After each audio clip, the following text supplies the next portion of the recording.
রাধে রাধে বন্ধুরা, তোমরা সবাই কেমন আছো? আশা করছি তোমরা সবাই ভীষণ ভালো আছো। আমরাও কিন্তু বেশ ভালো আছি। আজ হলো সোমবার, তোমাদের সবাইকে সাথে নিয়ে আজকের ব্লগটা শুরু করলাম। সাথে থেকো, আশা করছি আজকের ব্লগটাও তোমাদের বেশ ভালো লাগবে। তো এখন ঘড়িতে বাজে ওই মোটামুটি হবে 9:30 বাজবে। তো এখন থেকে আমরা ব্লগটা শুরু করেছি। মেয়ে স্কুল খেয়ে যাবে, তো তার জন্য আর কি রান্নাও বসিয়ে দিয়েছি। তো ভাতটা অনেকক্ষণ আগেই বসিয়েছিলাম, তখন 8টা বাজবে। তো হুটোপাটির মধ্যে কাজ, কেননা রং মিস্ত্রিদের কাজ আজকেই শেষ হবে।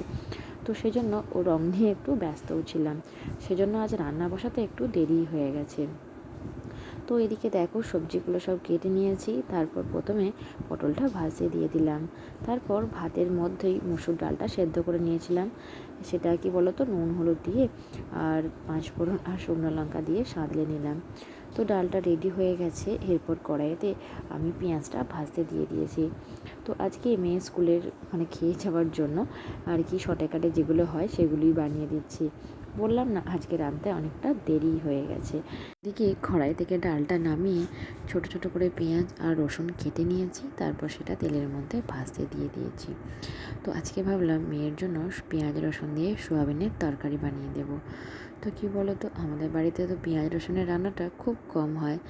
আর কি বলো তো, সবার জন্য যখন বানানো হয় তখন সবাই যখন নিরামিষ খায়, সেজন্য আমিষটা তো একদমই রান্না হয় না বললেই চলতে পারে। তো দেখো, আমি মেয়ের মানে সকালের জন্য আর কি সকালের ভাত খাওয়ার জন্য আজকে ভাবলাম যে পেঁয়াজ রসুন দিয়ে বানাই। কিন্তু কি করব, মানে পেঁয়াজ আর রসুনটা একটু পেস্ট করে দিলে টেস্টটা বেশি ভালো হতো। কিন্তু আমাদের মিক্সার গ্রাইন্ডারেও পেঁয়াজ রসুন পেস্ট করা হয় না, তো সেই জন্য কুচি করেই দিতে হলো। তো এদিকে দেখো সোয়াবিনগুলো ভিজিয়ে রেখেছিলাম আগে থেকেই, তো ভালো করে জলটা বার করে নিয়ে আর মশলার মধ্যে দিয়ে দিলাম। তো সোয়াবিনটা দিয়ে ভালো করে মশলাটা একটু কষিয়ে নেব। তার কারণ হচ্ছে সোয়াবিনের ভেতরে নুন তেল মশলা সবটাই যাতে ভালোভাবে আসে। আর ওদিকে ছেলের যখন সবজির ঝোল রান্না করবো বলে সবজিগুলো সেদ্ধ করতে দিয়েছি। আর তার আগে দুটো ঝিঙে আর একটা সেদ্ধ আলু সেদ্ধ করতে দিয়ে দিয়েছিলাম। তো সেই সেদ্ধ আলুটাই ম্যাশ করে এর মধ্যে দিয়ে দিলাম, তাহলে গ্রেভিটা ভালো আসবে। তো আলু না দিলে দেখবে রান্নার গ্রেভিটা কিন্তু খুব একটা বেশি গ্রেভি মতো হয় না, তো জল জল মতো থাকে। তো সেই জন্য একটা আলু দিয়ে দিলাম। তো এদিকে ভালো করে কষিয়ে নিয়ে আর অল্প পরিমাণ জল দিলাম। যেহেতু ডাল রান্না করেছি, তো সেই জন্য এই তরকারিটা খুব একটা ঝোল করব না। তো মেয়ের জন্য দেখো ভাত রেডি করে দিলাম। পটল ভাজা, ঝিঙে আলু ভাতে, ডাল, সয়াবিনের তরকারি এবং একটু স্যালাড কেটে দিয়েছি। তো মেয়ের রান্না তো মোটামুটি কমপ্লিট। এরপর ছেলের রান্নার পালা। তো ছেলের জন্য আজকে এই যে মাগুর মাছের ঝোল যেমন রোজকার বানায় তেমন বানাচ্ছি।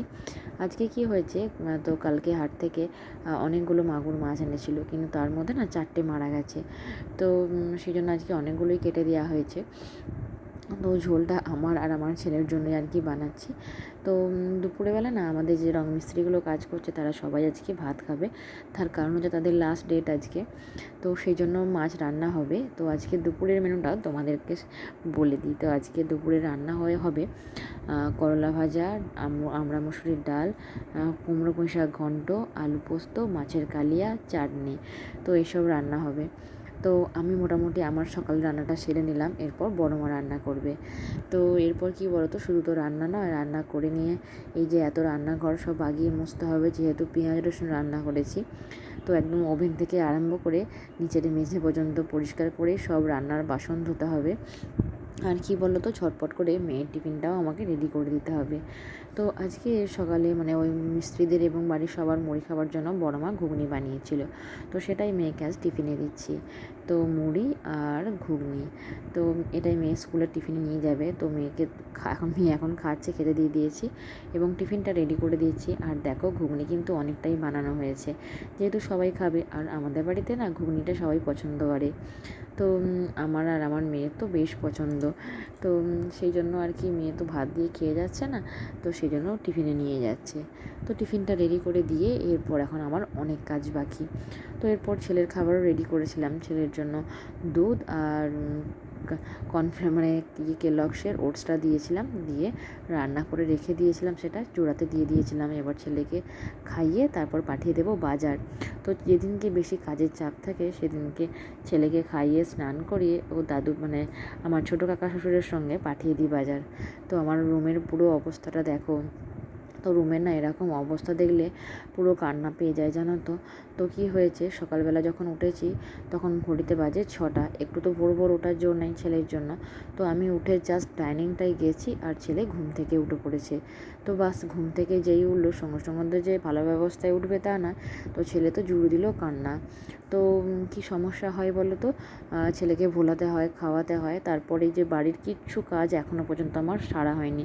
তার কারণ হচ্ছে মেয়েকে টাইমের মধ্যে রান্না করে দিতে হবে, এবং সকালের টাইমটা আমাকে অনেকক্ষণই ছেলেকে নিয়ে থাকতে হয়।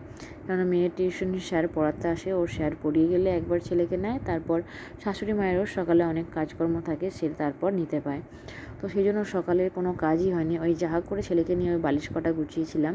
তারপর 2 ভাই বোন এখানে খেলা করেছে, ওই মাদুর টাদুর গুটিয়ে বই খাতা চারিদিকে এলোমেলো হয়ে আছে। তো সবটা আমাকে গোছাতে হবে, তো সেই জন্য ছেলেকে বাজারে পাঠিয়ে দিলাম। তো দেখো আগে রুমটা পরিষ্কার করব, তারপর অন্য কাজ। তো ওইদিকে জামা কাপড়ও অগোছালো এলোমেলো হয়ে আছে, তো সেগুলোকেও গুছিয়ে নেব। কি বলো তো, আমাদের গৃহিণীদের বাড়িঘর পরিষ্কার টিপটপ না থাকলে একদমই ভালো লাগে না। তো এদিকে দেখো মেয়ের জামাগুলো সব গুছিয়ে এখানে রেখে দিয়েছি, যাতে ও স্কুল থেকে এসেই পেয়ে যায়। তারপর যেগুলো বাড়তি ছিল, যেগুলো কাচবো, সেগুলো কাচার জন্য নিয়ে নেব। তো আজকে সকালবেলায় তো আমি মানে রুমগুলো ঝাঁট দিতেও পাইনি। তো এই কদিন কী হচ্ছে, ছেলে প্রত্যেক দিন সকালে উঠে পড়ছে, তো সেই জন্য সকালটায় আমার খুব সমস্যা হচ্ছে। নাহলে ছেলে যদি মোটামুটি আধ ঘন্টা বা 15 মিনিটের মতো ঘুমায়, তাহলে আমি সকালে ঝাঁট মোছাটা করে নিতে পারি। তো এদিকে তো গোটা রুম আমার অগোছালো হয়ে আছে একবারে। এদিকে তাক থেকে পাউডারের কৌটো থেকে আরম্ভ করে চিরুনি পর্যন্ত, তো কোনো জিনিস তো আবার খুঁজেও পাচ্ছি না। মানে পাউডারের থুপিটা আছে, ঢাকনাটা আছে, এদিকে কৌটোটা নেই, তো সেটা মনে হয় বাইরে পড়ে আছে। তো এদিকে ছেলের খেলনাও ওলঢাল হয়ে আছে। তো এই মোটামুটি আমার বাগাতে গোছাতে প্রায় 1.5 ঘন্টার মতো সময় লেগে গেছিলো। তো এদিকে দেখো তাকটা মোটামুটি গুছিয়ে একদম শোকেস আলমারিটা পর্যন্ত মুছে দিচ্ছি।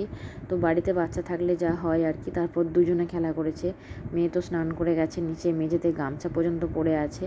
তো তারপর ওই যে ডাইনিংটা রং হচ্ছিল, যেটা যতটুকু বাকি ছিল, তো সেই জন্য বাদ কিছু জিনিস আমাদের রুমের মধ্যেও আছে, তো সেগুলো খালি করতে হবে। তো ড্রেসিং টেবিলের জামা কাপড়গুলো সব গুছিয়ে ড্রেসিং টেবিলটা মুছে নিলাম।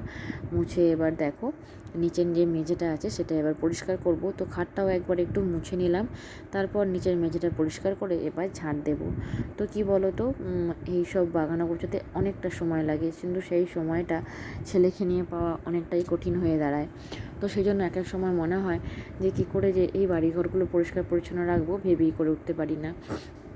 তো যাই হোক, এদিকে দেখো ঝাঁটপাটগুলো দিয়ে দিচ্ছি। তো এর মাঝে আমি ছেলেকে নিয়ে খেয়েও নিয়েছি।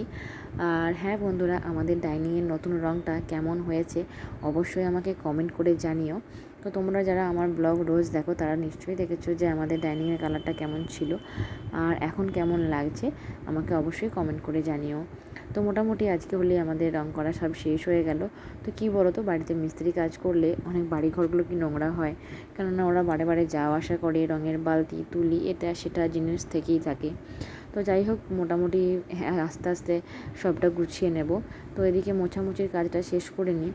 তো আজকে কি হয়েছে, আজকে আমাদের পাঁচিটা রং করেছে, আর দুপুর থেকে এমন বৃষ্টি নেমেছে কি বলবো তোমাদের। তো আমি যখন ভয়েস দিচ্ছিলাম তখন বিকেলবেলা, আর সেই যে দুপুর থেকে বৃষ্টি নেমেছে থামার নামই নেই। মেয়ে গেছে স্কুলে, তো মেয়ে এখনও বাড়ি আসেনি, তো ওর জন্য চিন্তাও হচ্ছে। আর তোমাদের দাদাভাই মেয়েকে আনতেও গেছে, তো আমার না ঘুম আসেনি, তো সেই জন্য ভাবলাম এখন ভয়েসটা দিয়ে দিই। তো কী বলতো, ছেলে ঘুমালে আমি বাইরেও বেরোতে পারছি না, তো নিজেরও কেমন আনচান মতো লাগছে। যতক্ষণ না মেয়েটা বাড়ি আসে ততক্ষণ একদমই ভালো লাগছে না। তো তাই ভাবলাম যে এখনই ভিডিওটা এডিট করে ভয়েস দিয়ে দিই। তো এখানের যে ডাইনিংয়ের প্রিন্টটা হয়েছে ওটা আজকেই করা হয়েছে। তো দেখো আমার তো মনে হচ্ছে ক্যামেরায় দেখতে কিন্তু খুব সুন্দর লাগছে, আর বাড়িঘর নতুন করে সেজে উঠলে আরও ভালো লাগে। তো আমাদের ওপরটা দুতলাটাও সব রং করা হয়ে গেছে, তো পুরোটা কমপ্লিট হোক তারপর তোমাদের সাথে শেয়ার করব। তো এদিকে এখানটা প্রিন্ট করার জন্য টেবিলটাও কিন্তু মাঝখানে রাখা ছিল, তো সবটা সরিয়ে তারপর এই যে মুছে পরিষ্কার করে যে যে জিনিসগুলোতে ছিল সেগুলো সব গুছিয়ে রাখবো। তো এখন মোটামুটি পরিষ্কার করে দিলাম, মুছে দিলাম ওপরটা এবং একটা চেয়ার দিয়ে দিলাম। আর ছেলের জন্য তো টুলগুলো রাখার উপায় নেই, সে তো চড়ে বসে থাকে এবং পড়ে যাওয়ার ভয়, তো সেই জন্য টুলগুলো সরিয়ে দিয়েছি, আপাতত একটা চেয়ারই রেখেছি। তো ভালো করে টেবিলের প্লেটগুলো মুছে এরপর ডাইনিংটা মুছবো।